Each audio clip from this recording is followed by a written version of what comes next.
All right. Good afternoon, everybody. I have our joke for today. How do you teach How do you teach math to a chicken? Show it lots of examples.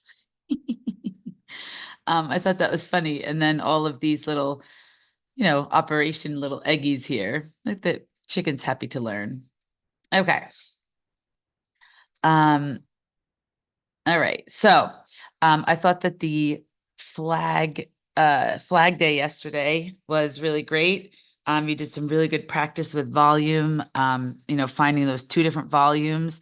That's essential. We're still going to keep working on that with the decomposition. And then in unit 2, we've been working on fractions as quotients and then multiplication.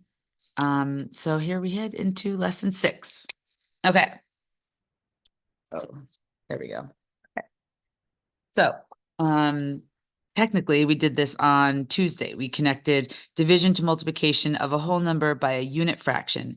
Unit fraction means 1 in the numerator. Okay, so you want to write that down in your on your notes. And let me see if I can get this over here. Okay. There we go. Okay. And so here, let's just take a look at equivalent expressions. So that's what I really want us to understand here. 3 divided by 2, which can also look like this, 3 divided by 2 as a fraction, this improper one, can be the same as 3 times 1/2 or 1/2 times 3. It's really, really important to know these are equivalent expressions. Okay, so they will have the same result when you divide here or multiply here. So let's see what that means. 3 divided by 2, right? How many 2's in 3? Oh, a whole and a half. 3 times a half, we're taking a half of 3 or a half of each of the 3. Okay, and a half of 3 is a really, really helpful word that we can use for multiplication to help us really picture it. So if we take half of 3, we could even have 1, 2, 3, and then take a half of it. Here's 1, 1, and then split this in half for person A and B, and then say person A is over here and person B is down here. Everybody has 1 and a half. Okay? All right, let's get started on some of the other notes. Okay. So we have Taylor and Chad. We do have a Taylor. Hi, Miss Canty. And Chad is maybe from a different school. They ran a 7-mile relay race as a team. Actually, I almost forgot to write my name. And today I'm in Maryland. Okay, and I know this says Wednesday, but we're just going to switch this to Thursday, and it's 26. Okay. All right. So Taylor and Chad ran a 7-mile relay race as a team. They each ran the same distance. So immediately I know that it's equal and that we're talking about an equal share. All right. So I'm looking for things I'm sharing. That's my numerator by the number of people that are doing the sharing. Then it says select all the expressions and diagrams that could be used to find how much each runner from this situation ran if each square represents 1 mile. All right. So this is one of those select all that apply. These questions are not going away. They're all over the 5th grade test, all over 6th grade, everything, 7th, all through algebra and beyond. Okay, so let's think about what we're sharing. We're sharing 7 miles by 2 people. I'm going to write miles and I'm going to write runners because that's what's happening. Think about all the different ways I can write 7 miles for 2 runners equally. I know that I can have 7 divided by 2. Obviously, I could have as my improper fraction. I also know I can take 7 times 1/2 because I have that denominator of 1 when I multiply with a whole number. I could also take half of 7. Dividing by 2 is the same thing as half of 7. So Let's see the expressions in the diagrams that match. Definitely the first one, 7 times a half. If I carried that out, it would look like this. And if I did 2 divided by 7, I have to keep things in order. So that would be 2 divided by 7. No, that's not going to work. What about 1/2 times 7? If I multiplied that out, yes, I would get 7/2. That's looking great. And now let's count. 1 mile, 2, 3, 4, 5, 6, 7 miles. And I'm taking a half of each mile.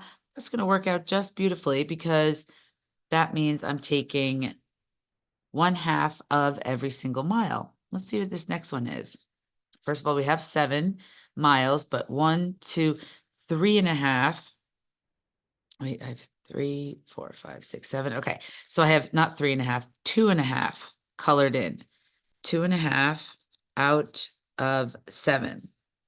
Let's see if that's half. I have 2.5 plus 2.5. I'm going to get a 1 here plus the 4, 5. Okay, so this bottom one can't work. I bet you if it was colored in to be 3.5, that would work, but it wasn't. So it is not circled, just A, C, and D. All right, that was kind of fun finding the different expressions.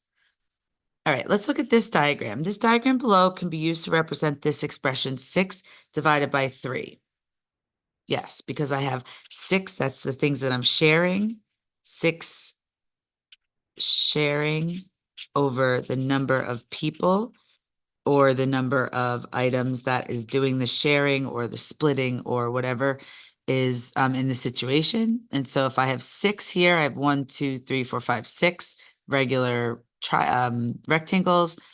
And I'm looking at how many times each block of 1 is split, and that's divided by 3. It's a unit fraction because it's really just 1/3. See how it's like 1/3 here? Okay. So whatever my expression is, 6 divided by 3, 6 divided by 3 is a fraction. I'm going to have 1/3 plus 1/3 plus 1/3 plus 1/3 plus 1/3 plus 1/3 because I have 2, 3, 4, 5, 6 sets of 1/3. And that's a total of, my denominator always stays the same. 2, 3, 4, 5, 6 up. Looks exactly the same. So if I'm taking 1/3 of 6, remember that's written like this. And I know I can also write it like this. So that's pretty interesting. And even with this addition expression in the middle here. All right, so we are asked for a multiplication expression with a whole number and a fraction that could also represent this diagram. I'm going to write this one. 1/3 times 6 represents this diagram because the 1/3 part of each whole is shaded. And I'm actually just going to finish this out for a total of 2 rectangles total shaded. Okay, you may have to stop that and just write a little bit. I know I write pretty fast, but let's just remind ourselves I'm taking 1/3 of 6. So it's 1/3 of each one of the 6s, and I need 3/3 for 1. And so altogether I had this 1 plus 1, which is of course 2 wholes, which is exactly what 6 divided by 3 is, because we've been doing that since 3rd grade. All right. It's very interesting to find all these like flexible ways to do the mathematics. And the more you push yourself to do that, just like, the more flexible your brain is, it's going to help you out through algebra and calculus. Okay.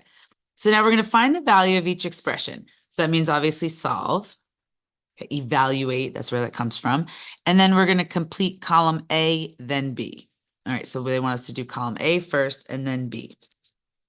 So So I'm going to find the value of each expression. Oh, and a fluency. I wonder if I should be timed. Maybe not this time. Oh, you know what? As I'm looking, I noticed that in A through F, I have unit fractions, which means my numerator is 1. And for column B, I do not have unit fractions. So that's going to be interesting. I'm still going to follow the same rules though. So let's get working. I have 4 times 1, 1 times 2. So if I have 4 times a half, which is also the same as 1/2 of 4, I'm going to get 2. And then if I have 7 times 1/2, which is the same as 1/2 of 7, I'm going to take 1/2 of 7, which means I'm going to just bump down to 6. 7 minus 1 is 6. I'm going to take half of that and then half of the 1 that I took away.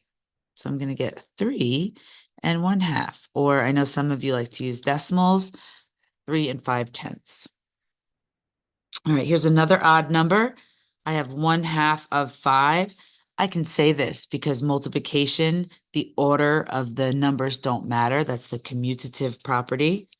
We've mentioned that a few times so far. It's not like division.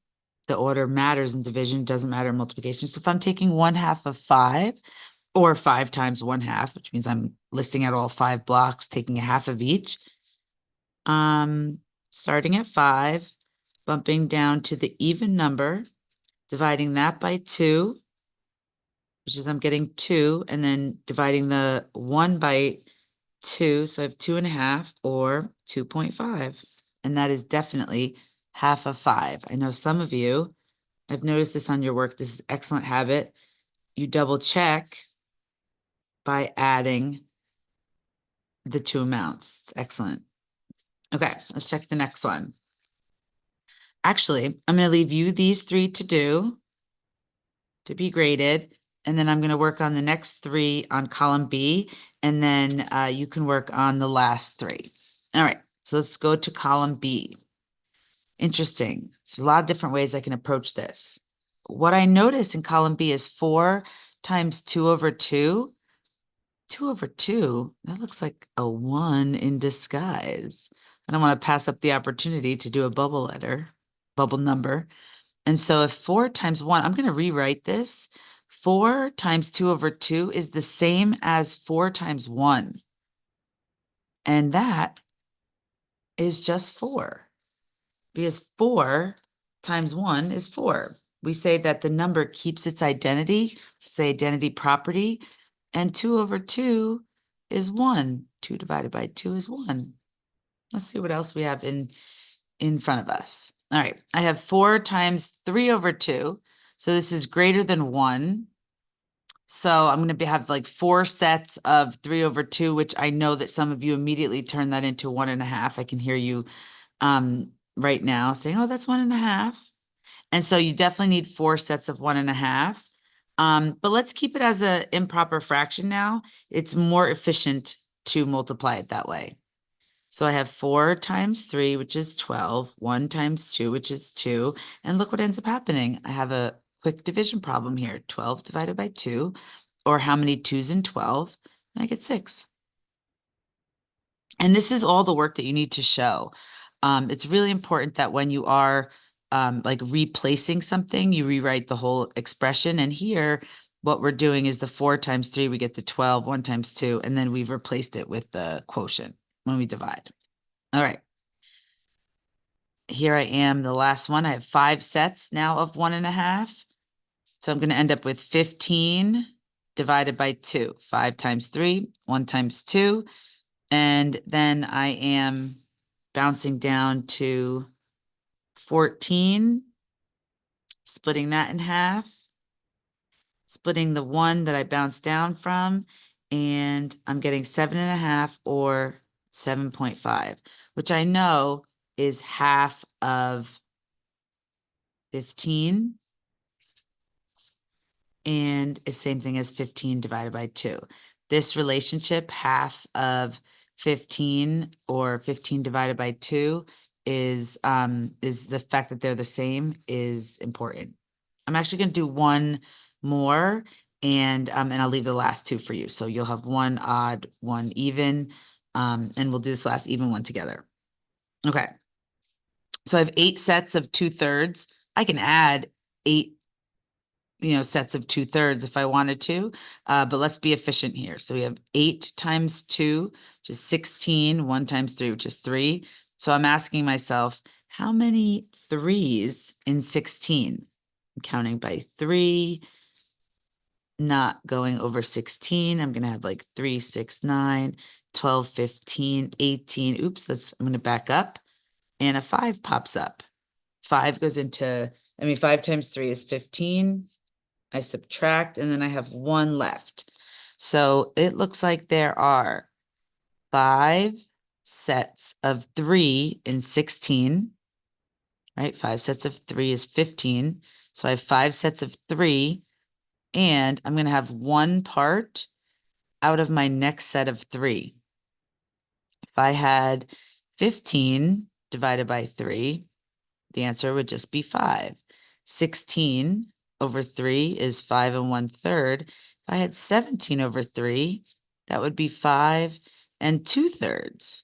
What do you think 18 over 3 might be? That was on one of our practice problems when we were playing the capture the flag. It would be 6 because it's 18 divided by 3. So I have 6 complete sets of 3. Okay, you're going to work on K and L. I want you to get to a point where you have the improper fraction, the mixed number if you can, and you're doing D, E, and F with the unit fractions. And if you have any questions or want to draw anything, you can use this space. And I hope that you have a really nice long weekend. We're in the school. Teachers are in the school on Friday. So again, hope you enjoy your weekend and see you Monday. Looking forward to it. Bye-bye.